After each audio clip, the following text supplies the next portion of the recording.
Welcome back all of you to our channel Physics Tech by IITian। जैसा कि आप लोगों को पता है कि यहाँ पर फिजिक्स और मैथ की क्लासेस मिलती हैं। हम आपके लिए कई सारे वीडियोस पहले भी प्रोवाइड करा चुके हैं और आज हमारा अगला लेक्चर है। जिन लोगों ने अभी तक वीडियो हमारे चैनल को सब्सक्राइब नहीं किया है वो जरूर करें और वीडियो अच्छा लगे तो लाइक जरूर करें और कमेंट जरूर करके बताएं कि इस वीडियो से आपको क्या समझ में आया, आपको किस पॉइंट पे प्रॉब्लम आ रही है, ताकि हम आपको उस पॉइंट का सलूशन दे सकें। अगर आप हमें अपना परेशानी बताएंगे तो हम आपको उसका सलूशन जरूर देंगे। तो आज हमारा मैथ का लेक्चर है। अभी इस टाइम तो हम मैथ में सीक्वेंस एंड सीरीज पढ़ रहे थे। सीक्वेंस एंड सीरीज में हमने बहुत सारे लेक्चर कर लिए हैं और अब हम उसके एंड की ओर बढ़ चले हैं।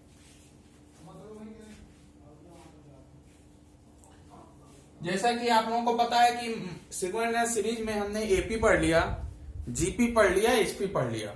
उसके बाद हमने एएम, जीएम और एचएम का कॉन्सेप्ट भी पढ़ लिया है। उस पर मैंने एक न्यूमेरिकल आपको करके दिखाया था और बाकी आप उस पर और प्रैक्टिस कर सकते हैं। उसमें ज्यादा कुछ करने के लिए है नहीं। उसमें कुछ क्वेश्चंस कभी कभी आते हैं, लेकिन हम आपको आज स्पेशल टाइप की सीरीज बताने जा रहे हैं। आपने एपी पढ़ा, जीपी पढ़ा, एचपी पढ़ा। आज हम आपको जो कॉन्सेप्ट बताएंगे वो एजीपी का है। मतलब वो सीरीज अगर आप ऐसे देखेंगे तो ना आपको एपी में नजर आएगी ना जीपी में नजर आएगी, लेकिन वो जो सीरीज है वो एजीपी में, मतलब वो एपी में है और जीपी में भी है। तो इस तरह के क्वेश्चन को हम कैसे सॉल्व करते हैं, उसमें या तो आपको कुछ दिखेगा, मतलब उसका मान लीजिए न्यूमरेटर एपी में दिख रहा है, डिनोमिनेटर जीपी में दिख रहा है, तो आपको उसको किसी एक सीरीज में कन्वर्ट करना होगा और कन्वर्ट करने के बाद ही उसको सॉल्व कर सकते हैं। तो कन्वर्जन हम कैसे करेंगे, जो भी हमें कुछ दिख रहा होगा उससे हम मल्टीप्लाई करके और उसको माइनस करके कुछ ना कुछ उसमें बनाएंगे जरूर। कुछ ना कुछ तो उसमें आपको ऑलरेडी दिख ही जाएगा। तो इस तरह के क्वेश्चन आज हम आपको कराने वाले हैं, क्योंकि एजीपी आज हम पढ़ने वाले हैं, अरिथमेटिक ज्योमेट्रिक प्रोग्रेशन। इस तरह के क्वेश्चन को हम कैसे करते हैं, तो एक बेसिक सा क्वेश्चन हम लेते हैं जो 2009 में आया हुआ है और इसी क्वेश्चन के थ्रू आज हम आपको समझाने की कोशिश करते हैं कि आखिर ये एजीपी होता क्या है और एजीपी के क्वेश्चन को हम सॉल्व कैसे करते हैं। जैसा कि मैंने आपको मैथ में बताया है कि आपको स्टार्ट करना आना चाहिए, उसके बाद तो सिंपल मैथमेटिक्स होती है जो आप न्यूमेरिकल वैल्यू को सॉल्व कर सकते हैं। तो आज का हमारा जो क्वेश्चन है उसने पूछा हुआ है sum of infinite terms. The sum of infinite terms of the series. एक सीरीज आपको दी हुई है, उसके इनफाइनाइट टर्म्स का सम आपको निकाल के बताना है। अब इनफाइनाइट टर्म के सम का फार्मूला आपने जीपी में पढ़ रखा है, तो हम इस क्वेश्चन को किसी ना किसी तरह घुमा करके जीपी में लेकर के आएंगे और उस जीपी को सॉल्व कर लेंगे। तो अब हम सीरीज देखते हैं कि क्या दिया हुआ है। सीरीज है आपका 1 + 2/3 + 4/3 स्क्वायर प्लस 10/3 क्यूब। यहां पे आपको ये तो दिख रहा है कि हाँ ये 1/3, 1/3 स्क्वायर, 1/3 क्यूब ये जीपी का पार्ट है, लेकिन ऊपर आपको कुछ नहीं मिल पा रहा है। 1 2 4 10 और जो अगला हमारा है वो है 14 + 14/3⁴ और ऐसे, क्योंकि सीरीज का एंड नहीं है, इसने इनफाइनाइट टर्म्स का सम आपको पहले ही पूछ लिया है क्वेश्चन में, और इसका चूंकि ये आया हुआ क्वेश्चन है तो इसका ऑप्शन होगा। हम आपको ऑप्शन भी दे देते हैं कि क्या था इसमें। ये 2009 का क्वेश्चन। अब हम आपको इसका सलूशन बताते हैं, इसको कैसे करना है। सम है तो चूंकि हमें सम निकालना है तो सम को हम एस से डिनोट करते हैं, तो हम यहीं से स्टार्ट करते हैं। इसका आपको सम निकालना है, इसको एस से डिनोट कर दें।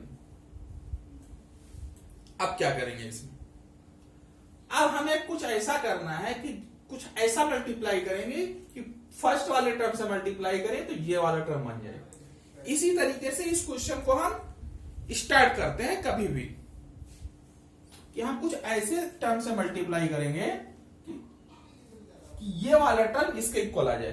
तो चूंकि ये 1 है, ये 2/3 है, तो हम 2/3 से मल्टीप्लाई कर देते हैं। सबसे आसान ट्रिक यही है। तो मल्टीप्लाई बाई 2/3, तो 2/3 से इधर मल्टीप्लाई करेंगे तो 2/3s बन जाएगा, और इधर का क्या बनेगा, ये 2/3 बन जाएगा, तो इसको इसके नीचे लिख लेते हैं। और ये क्या बन जाएगा, 2 × 2 4, तो ये क्या बन जाएगा 4/3²। फिर ये क्या बन जाएगा, ऐसे ये एक सीरीज बन जाएगा। 2/3 से मल्टीप्लाई करेंगे तो ये हम 2/3 से ना करके 1/3 से करते हैं कि अगर ये हम 2/3 से करेंगे तो ये पूरा पूरा सीरीज ही कैंसिल आउट हो जाएगा, तो आपको कुछ नहीं मिलने वाला इसमें, क्योंकि 1/3 मल्टीप्लाई हो रहा है। आपको दिख रहा है ना, ये 1 है, 2 है, 4 है, ऊपर तो आपको कोई सीरीज बनती हुई नहीं दिख रही है, लेकिन नीचे 1/3 दिख रहा है, इसलिए 1/3 से मल्टीप्लाई कर देते हैं। तो ये वाला टर्म आपका बन जाएगा 1/3, और अगला वाला क्या बन जाएगा 2/3²। फिर उसके अगला वाला क्या बन जाएगा 4/3³। फिर क्या बन जाएगा 10/3³ और 4, ऐसे ये इंफिनिटी तक चला जाएगा। तो अब क्या हुआ कि by3 नीचे था, क्योंकि आपको ये ज्योमेट्रिक सीरीज एक दिख रही थी, तो उसी को हमने क्रिएट करने की कोशिश की है। अब क्या करेंगे, इसको सब्ट्रैक्ट कर देंगे। एजीपी का जो भी क्वेश्चन होगा वो सब्ट्रैक्शन से ही सॉल्व होगा।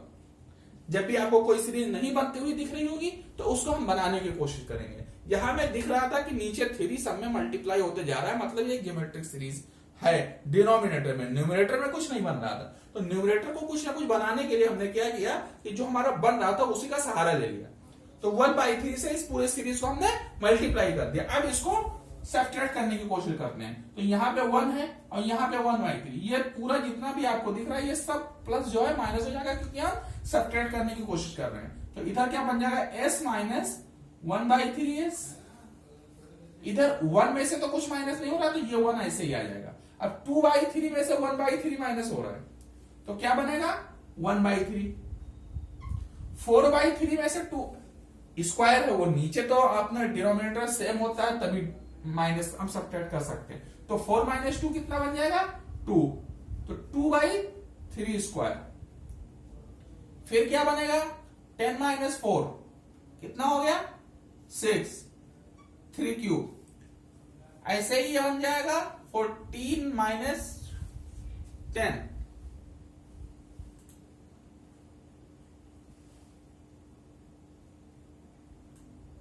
आपका जो सीरीज था वो यहाँ पे 4 ना होकर के 6 था, तो 6 - 2 कितना हो जाएगा, ये भी 6 हो जाएगा, और 6 - 2 आपका बनेगा 4, 10 - 6 4, और 14 - 10 4, और ये आपकी सीरीज जो है इन्फिनिटी तक चलती जा रही है। तो अब हम क्या करेंगे, इस सीरीज को सॉल्व करने के लिए बेसिक सा फंडा अप्लाई करेंगे। हम क्या करते हैं, इस 1 को छोड़ देते हैं एक साइड में।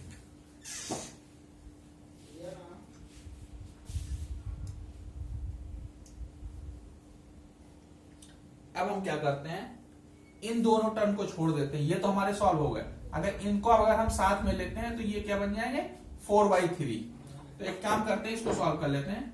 2/3s इक्वल टू ये भी बन जाएगा 4/3 प्लस 4/3², 4/3³ 4/3 के पावर 4, और ऐसे ही ये चला जाएगा। तो यहां पे हम क्या करते हैं 1/3 4/3 हम कॉमन ले लेते हैं, तो ये हो गया 4/3।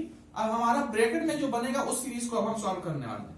1 प्लस 1/3 1/3², 1/3³, ऐसे ही हमारा इनफाइनाइट तक का सीरीज चला जाएगा और ये इधर 2/3 s है तो 3 तो ये कैंसिल आउट हो गए, 2 इंटू 2 4 हो गया तो s इक्वल टू 2। अब ये हमारा जो ज्योमेट्रिकल प्रोग्रेशन में जो हमारी सीरीज मिली हुई है इसको हम सॉल्व करेंगे n टर्म्स तक। तो n टर्म्स के सम का फॉर्मूला क्या होता है, a अपॉन 1 माइनस आर। तो 1 अपॉन 1 माइनस आर, आर आपको दिख रहा है कि ये 1/3 मल्टीप्लाई होकर के मिल रहा है तो इसका कॉमन रेशियो 1/3। इसको हम सॉल्व कर लेते हैं तो 2 to 1 अपॉन 2/3। तो 2 से 2 कैंसिल आउट हो गया तो s की वैल्यू कितनी आ गई 3। और क्या था, ac तो हमें निकालना था, मतलब इसका ऑप्शन ए सही है। सीरीज देखने में ही बहुत खतरनाक लग रही थी, मतलब उसमें समझ में नहीं आ रहा था कि वो कौन सी सीरीज है। ना तो वो अरिथमेटिक थी, न ज्योमेट्रिक थी, न हार्मोनिक थी। तीन ही सीरीज मेनली हम लोगों ने पढ़ रखा है, लेकिन ये क्या है, दोनों का कॉम्बिनेशन था। 1 2, 1 को हटा दीजिए, 2 6 10 14 ये आपको किसमें दिख रहा था, एपी में। फिर नीचे वाला 3 3 स्क्वायर 3 क्यूब पावर 4 ये किसमें दिख रहा था, ज्योमेट्रिक में। तो हमने क्या किया कि हमें ये समझ में आ गया कि ये ना तो प्योरली अरिथमेटिक है ना प्योरली ज्योमेट्रिक है, ये किसमें है, एजीपी में है। तो हमने क्या किया, उस एजीपी को सॉल्व करने की कोशिश कर ली। तो हमने क्या किया कि हमें दिख रहा था कि 1/3 से मल्टीप्लाई होते 1/3 से मल्टीप्लाई होते जा रहा है या कहीं 3 से डिवाइड होते जा रहा है। तो हमने क्या किया, पूरी सीरीज को 3 से डिवाइड कर दिया। पूरी सीरीज को हमने 3 से डिवाइड किया तो जो टर्म जिसके नीचे हो सकता था उसको एक टर्म आगे हमेशा लिखते हैं। ये आप इसको याद ही कर लीजिए, ये बेसिक सा फंडा है कि एक टर्म हम छोड़ करके लिखेंगे, यहां पे हम कुछ नहीं लिखेंगे, उसके अगले टर्म से ही लिखना स्टार्ट करते हैं, ताकि जब हम उसको सब्ट्रैक्ट करें तो पहला वाला टर्म वैसे का वैसे बना रहे, जो हमारी काफी हेल्प करता है। तो हमने क्या किया, अब दोनों साइड को सब्ट्रैक्ट किया तो यहाँ पे 1 था, 1 में से 1 माइनस 3 ये आया और 1 में से कुछ नहीं सब्ट्रैक्ट हुआ तो ये 1 रह गया, और यहाँ पे जिसका डिनोमिनेटर सेम था उसको माइनस करते चले गए। या इसको हमने सॉल्व किया, इस टर्म को, ये 4/3 आया तो पूरा टर्म 4/3 के ही मल्टीपल में बन गया ये ज्योमेट्रिकल प्रोग्रेशन। हमने क्या किया, अपने आसानी के लिए क्या किया, 4/3 कॉमन ले लिया तो ये 1 बन गया, यहाँ पे एक पावर कम होता चला गया सब में और ऊपर का 4 कॉमन आ गया सब में। तो ये एक सिंपल सा ज्योमेट्रिक प्रोग्रेशन की एक सीरीज बनी और इसको हमने सॉल्व कर लिया और ये आसानी से इसका आंसर 3 आएगा, जो हमारा ऑप्शन ए में था। तो ये उम्मीद है आप लोगों को ये क्वेश्चन समझ में आया होगा। क्योंकि यह एजीपी का है तो एक बार में समझ में नहीं आएगा। आपने एपी पढ़ा है, प्योरली एपी पढ़ा है, प्योरली जीपी को भी पढ़ा हुआ है, लेकिन जब आपको एजीपी का नया कॉन्सेप्ट मिला है तो समझने में थोड़ी सी दिक्कत जरूर आएगी। लेकिन एक ही क्वेश्चन को एक बार में समझ में नहीं आया है तो एक बार और करने की कोशिश करिए, और जब तक आपसे खुद से ना होने लगे तब तक करते रहिए, क्योंकि ये प्रैक्टिस पे ही आएगा। आपको ऐसे क्वेश्चन प्रैक्टिस ही मांगते हैं, आप जितना प्रैक्टिस करेंगे आपका हाथ उतना ज्यादा चलना शुरू हो जाएगा ऐसे क्वेश्चन में। तो हम क्या करते हैं, आपको अब एजीपी का ही एक क्वेश्चन और करके बताते हैं, क्योंकि ये इतना आसान टॉपिक है नहीं, इतना जल्दी समझ में आने वाला है नहीं, इसलिए आपको नंबर ऑफ क्वेश्चंस देखने पड़ेंगे। तो नंबर ऑफ क्वेश्चंस के लिए आपको मैंने एक क्वेश्चन करके दिखाया है, अब एक और अच्छा सा क्वेश्चन हम आपके लिए लेके आते हैं। क्योंकि यहाँ पे हम ज्यादातर जेई में आए हुए क्वेश्चन ही डिस्कस करते हैं, वो आपके बोर्ड एग्जाम को भी कवर करेंगे, क्योंकि टॉपिक तो वही है, बस क्वेश्चन हम थोड़ा आपको हाई लेवल के कराते हैं। अगर आपको हाई लेवल के क्वेश्चन आते हैं तो बोर्ड में जो आपके सिंपल लेवल के क्वेश्चन आएंगे वो आप आराम से कर लेंगे। तो हम आपको एक क्वेश्चन और कराने जा रहे हैं, वो भी एजीपी का ही होगा। एपी और जीपी के क्वेश्चन तो आप लोग बड़ी आसानी से कर लेते हैं, लेकिन अब हम आपको एजीपी के क्वेश्चन कराते हैं ताकि आपका थोड़ा कॉन्फिडेंस बढ़े, और जिन लोगों को एजीपी के क्वेश्चन करते आ गए वो लोग एपी और जीपी आसानी से कर लेंगे। तो एक क्वेश्चन और लिखिए, यह भी बड़ा अच्छा सा क्वेश्चन है। ये बोल रहा है, इफ एक सीरीज आपको दी हुई है 10⁹ प्लस मतलब सम ही निकालना है, इससे ये सीधा पता चल गया। 2 into 11 into 10 to the power 8। 9 था, 8 हो गया, मतलब 10 से डिवाइड होता जा रहा है, मतलब 10 टू द पावर 8 कम होती जा रही। Plus 3 11 square 10 to the power 7, मतलब 11 का पावर बढ़ा, 10 का पावर कम हुआ। यहाँ पे 11 का पावर 0 था, मतलब 1 था, यहाँ पे 11 का पावर 1 हुआ। 11 का पावर बढ़ रहा है, 10 टू द पावर कम हो रहा है। और इसका जो लास्ट टर्म है वो क्या है, 10 इंटू 11 टू द पावर 9।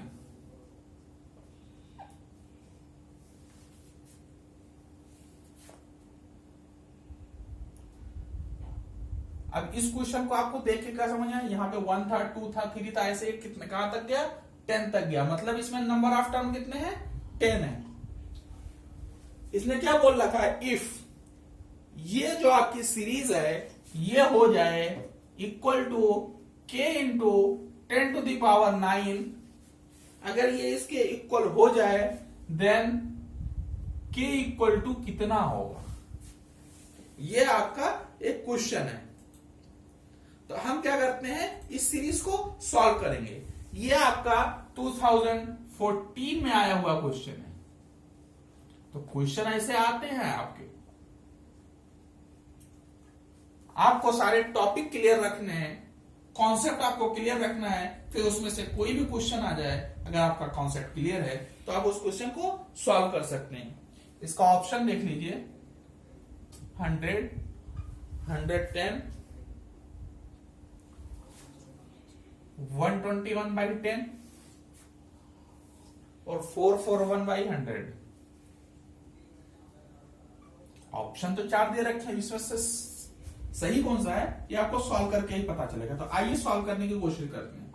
जो आपको सीरीज दी हुई है उसको एस लिख लीजिए, जो सॉल्व करके आएगा उसको इससे हम कंपेयर करेंगे या डिवाइड करेंगे और अपना आंसर निकाल लेंगे के का।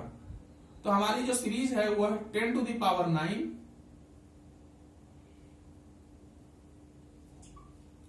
Plus 2 11 into 10 to the power 8 plus 3 11 square 10 to the power 7। ऐसे ये कहां तक गया है, 10 11 टू द पावर 9। यहां पे 10 टू द पावर 9 था, 11 टू द पावर 0 था, यहां पे 10 टू द पावर 0 है, 11 टू द पावर 9 है। और ये जो सीरीज है आपकी 1 2 3 ये कहां तक गई है, 10 तक। तो नंबर ऑफ टर्म कितने हो गए, 10। इसको ध्यान में रख के हम इस क्वेश्चन को सॉल्व करेंगे। जो आपको दिख रहा है उसी से क्वेश्चन सॉल्व होने वाला है। और आपको क्या दिखा, इसमें 11 मल्टीप्लाई हो रहा है और 10 डिवाइड हो रहा है। तो हम क्या करते हैं, इस सीरीज को 11 से मल्टीप्लाई करते हैं और 10 से डिवाइड कर देते हैं, मतलब 11/10 से मल्टीप्लाई कर देते हैं पूरी की पूरी सीरीज को।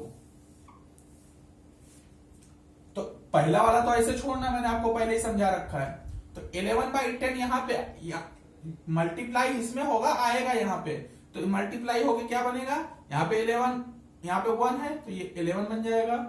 10 टू द पावर 9 है तो 10 से डिवाइड हो रहा, मतलब 10 टू द पावर 1 कम करनी है, तो ये 10 टू द पावर 8 बन गया। ऐसे ही 2 ऐसे रहना दीजिए और 11 टू द पावर 2 हो जाएगा और 10 टू द पावर 7 हो जाएगा। ऐसे ऐसे चलते चलते इससे पहले वाले टर्म की हम बात करेंगे, तो वो क्या रहा होगा, इसमें क्या हो रहा है, 11 टू द पावर बढ़ती जा रही है, मतलब यहां पे रहा होगा 11 to the power 8 into 10 to the power 1 और इसके आगे रहा होगा 9। तो इसके नीचे जो आएगा वो क्या आएगा, 9 11 टू द पावर 9 और 10 से 10 कैंसिल हो जाएगा। लेकिन जब इसमें मल्टीप्लाई होगा तो क्या बनेगा, 10 इंटू 10 से 10 यहां भी कैंसिल आउट हो जाएगा, तो बनेगा 11 टू द पावर 10। ये आपको समझ में आया। अब क्या करते हैं, इसमें हमने क्या किया है, 11/10 से पूरी सीरीज को मल्टीप्लाई किया है। अब क्या करेंगे, इसको सब्ट्रैक्ट करेंगे, वही जो हमेशा करते हैं। एजीपी को सॉल्व करने का यही एक बेसिक सा फंडा है और इसी से सॉल्व किया जा सकता है। 10⁹ में से कुछ भी सब्ट्रैक्ट नहीं हुआ, ऐसे लिख लेते हैं। ये क्या है, ये कॉमन है, तो क्या होगा, इसका जो आगे का कांस्टेंट है वो सब्ट्रैक्ट हो जाएगा। ये सब हम माइनस में हो चुके हैं, तो क्या हो जाएगा 2 - 1 1। यहां पे क्या बचा, 11 × 10⁸। ऐसे ही 3 - 2 1 हो जाएगा, 11 का स्क्वायर × 10⁷। ऐसे चलते चलते यहां पे आएगा 11⁹ और फिर माइनस में आएगा 11⁻10। ये हमने सिंपल सा सब्ट्रैक्टर कर लिया है। अब हम क्या करेंगे, अब इस क्वेश्चन को हम देखते हैं कि हो क्या रहा है। देखिए ये क्या है, 10⁹। इसका अगला टर्म क्या बन रहा है, 11 × 10⁸, मतलब वो 11/10 से मल्टीप्लाई करके बन रहा है। उसके अगला वाला फिर 11/10 से मल्टीप्लाई होकर के बन रहा है। मतलब ये जो भी सीरीज है वो 11/10 से मल्टीप्लाई हो रही है। इसमें नंबर ऑफ टर्म कितने हैं, 10 हमने पहले ही लिख लिया था। और ये किस, अब 11/10 से मल्टीप्लाई होकर के सीरीज बन रही है, तो किसमें है, जीपी में है, जिसका आर क्या है, 11/10। तो अब हम 10 टर्म है, 10 टर्म के सम का फॉर्मूला लगाते हैं। यहां पे बन जाएगा आपका s/10 और इधर a। फार्मूला क्या होता है s का, a r⁻n-1 अपॉन r-1। इसी फार्मूले को अप्लाई करते हैं, तो a r मतलब 11/10 power 10 minus 1 divide by r-1। अब इसको हम सॉल्व करेंगे और यहां से s की वैल्यू निकालेंगे। अब यहां से s की वैल्यू निकालनी है, तो क्या करेंगे, इसको बेसिक सा फंडा अप्लाई करेंगे और सॉल्व करने की कोशिश करेंगे। ये तो हमने कितना तक का सॉल्व किया है, यहां तक का। अभी ये हमारा बचा हुआ है, तो क्या करेंगे, -11⁻10 इसके आगे लिख देंगे और इसको सॉल्व करेंगे। s/10 इक्वल टू, इसको सॉल्व करेंगे तो ये यहां पे जाएगा, तो क्या हो गया, 10⁹ इंटू 11⁻10 माइनस 10⁻10 डिवाइड बाई 10⁻10, और ये अपोजिट हो जाएगा, मतलब 11 - 10 होगा और ये 10 ऊपर चला जाएगा। ये 10 ऊपर गया और नीचे कितना बचा, 1। अब क्या होगा, 10⁹ और ये 10, ये दोनों जब मल्टीप्लाई होंगे तो बनेगा 10⁻10। तो इन दोनों के साथ में ये कैंसिल आउट हो जाएगा और माइनस आपका लिखा हुआ है 11⁻10। अब 11⁻10 से 11⁻10 कैंसिल आउट हो जाएगा। अब बचा क्या, -s/10 इक्वल टू -10⁻10। अब दोनों माइनस भी कैंसिल आउट हो गए, तो आपका अब क्या बना, s इक्वल टू 10⁻11। अब हमें दिया क्या हुआ, ये जो पूरी सीरीज है किसके बराबर है, k × 10⁹ के, और ये पूरा s है तो ये s के बराबर है। तो s की वैल्यू लिख लेते हैं, k × 10⁹ इक्वल टू 10⁻11। तो k इक्वल टू कितना आएगा, 10⁻11 अपॉन 10⁻9। तो अब जब इसको डिवाइड करेंगे तो ये क्या हो जाएगा, 10⁻11 - 9। तो k की वैल्यू कितनी आ गई, 10⁻2, मतलब 100। तो मतलब आपका ए ऑप्शन सही। आई थिंक आपको एजीपी का ये वाला क्वेश्चन भी समझ में आया होगा। एजीपी इतना आसान नहीं है, लेकिन अगर आप प्रैक्टिस करेंगे तो आपको समझ में आएगा कि करना कुछ नहीं है। ये बाद में या तो एपी में बन जाएगा या जीपी में बन जाएगा। बस आपको वो एक फैक्टर देखना है कि जिसको मल्टीप्लाई या डिवाइड करके आपको अगला नंबर मिल रहा है। जैसे यहाँ पे आपने क्या देखा कि 11 का पावर बढ़ता जा रहा है, मतलब 11 मल्टीप्लाई हो रहा है, 10 का पावर घटता जा रहा है, मतलब 10 से डिवाइड हो रहा है। तो हमने क्या किया, सीरीज को 11 से मल्टीप्लाई किया और 10 से डिवाइड किया और ये टर्म हमसे मनाते चले गए और एक टर्म आगे लिखा था तो हमने क्या किया, उसको तुरंत सब्ट्रैक्ट किया और हमको एक प्योर जीपी मिल गया। प्योर जीपी जैसे ही मिला, हमें पता था नंबर ऑफ टर्म 10 है और हमें फिर कॉमन रेशियो भी यहां से मिल गया। कॉमन रेशियो 11/10 मिल गया इसको देखते ही। आर मिल गया, नंबर ऑफ टर्म पता था, एस का फॉर्मूला हमें पता था, वहां से हमने सम निकाला और इसका सम जो है इसके इक्वल है, क्वेश्चन में दे रखा है, इससे इक्वेट किया यहां पर और इसको इक्वेट करते ही हमें के की वैल्यू मिल गई। मतलब क्वेश्चन देखने में टफ था लेकिन सोल्यूशन बिल्कुल टफ नहीं। तो इस तरह से आपको एजीपी के जब भी क्वेश्चन मिले वहां सीधे आपको दिख रहा है कि ये बढ़ता जा रहा है, 1 2 3 ये बढ़ रहा है, मतलब एपी में है और ये मल्टीप्लाई हो रहा है साथ में, वो जीपी में है, मतलब एपी भी है, जीपी है, मतलब ये सीरीज एजीपी का है। तो इस तरह के क्वेश्चन को इसी तरीके से सॉल्व करेंगे, जो भी टर्म मल्टीप्लाई होता जा रहा है उससे मल्टीप्लाई करके और फिर सब्ट्रैक्ट करेंगे। बस ये ध्यान रखेंगे कि जब आप मल्टीप्लाई करके लिखेंगे तो आपको फर्स्ट ये जो पोजीशन है इसको छोड़ देनी है, उसके आगे से लिखना स्टार्ट करना है। इस तरह से हम ये लेक्चर आज का यहीं पे खत्म कर रहे हैं। आप लोगों को अगर ये क्वेश्चन समझ में आया हो तो लाइक करें, अपने दोस्तों को शेयर करें और जिन्होंने अभी तक हमारे channel Physics Tech by IITian को सब्सक्राइब नहीं किया है वो सब्सक्राइब करें, ताकि आपको जब भी हम अगला वीडियो अपलोड करें तो आपको तुरंत उसका नोटिफिकेशन मिल सके और आप तुरंत उस टॉपिक की तैयारी स्टार्ट कर सकें। तो इसी के साथ हम आज का लेक्चर एंड करते हैं। Thank you.